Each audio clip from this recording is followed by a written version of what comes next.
Now I want to read from The Interpretation of Fairy Tales by Marie-Louise von Franz.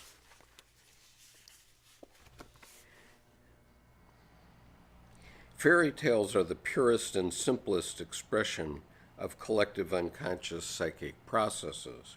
Therefore, their value for the scientific investigation of the unconscious exceeds that of all other material. They represent the archetypes in their simplest, barest, and most concise form.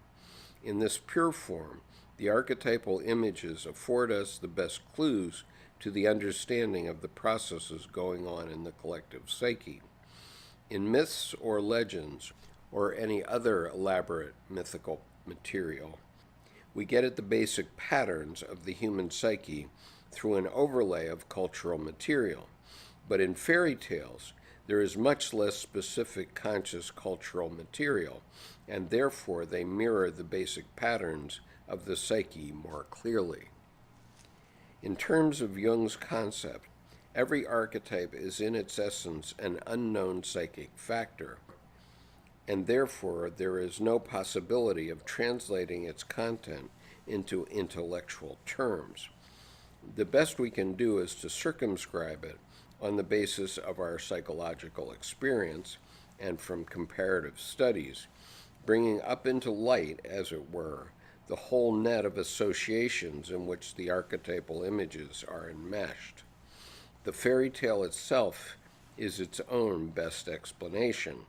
That is, its meaning is contained in the totality of its motifs connected by the thread of the story. The unconscious is, metaphorically speaking, in the same position as one who has had an original vision or experience and wishes to share it. Since it is an event that has never been conceptually formulated, he is at a loss for means of expression. When a person is in that position, he makes several attempts to convey the thing and tries to evoke, by intuitive appeal and analogy to familiar material, some response in his listeners, and never tires of expanding his vision until he feels they have some sense of the content. In the same way, we can put forward the hypothesis that every fairy tale is a relatively closed system, compounding one essential psychological meaning, which is expressed in a series of symbolic pictures and events and is discoverable in these. After working for many years in this field, I have come to the conclusion that all fairy tales endeavor to describe one and the same psychic fact, but a fact so complex and far-reaching and so difficult for us to realize in all its different aspects that hundreds of tales and thousands of repetitions with a musician's variations are needed until this unknown fact is delivered into consciousness, and even then the theme is not exhausted. This unknown fact is what Jung calls the self, which is the psychic totality of an individual, and also, paradoxically, the regulating center of the collective unconscious. Every individual and every nation has its own modes of experiencing this psychic reality. Different fairy tales give average pictures of different phases of this experience. They sometimes dwell more on the beginning stages, which deal with the experience of the shadow, and give only a short sketch of what comes later. Other tales emphasize the experience of animus and anima, and of the father and mother images behind them, and gloss over the preceding shadow problem and what follows. Others emphasize the motif of the inaccessible or unobtainable treasure and the central experiences.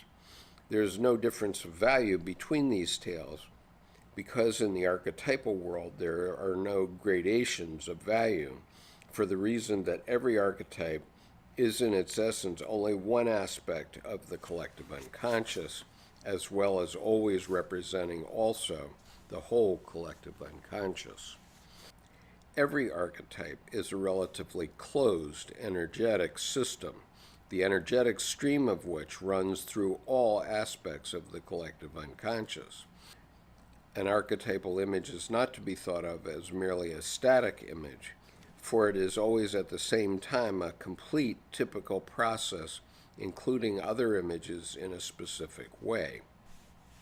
An archetype is a specific psychic impulse, producing its effect like a single ray of radiation, and at the same time a whole magnetic field expanding in all directions. Thus, the stream of psychic energy of a system, an archetype, actually runs through all other archetypes as well.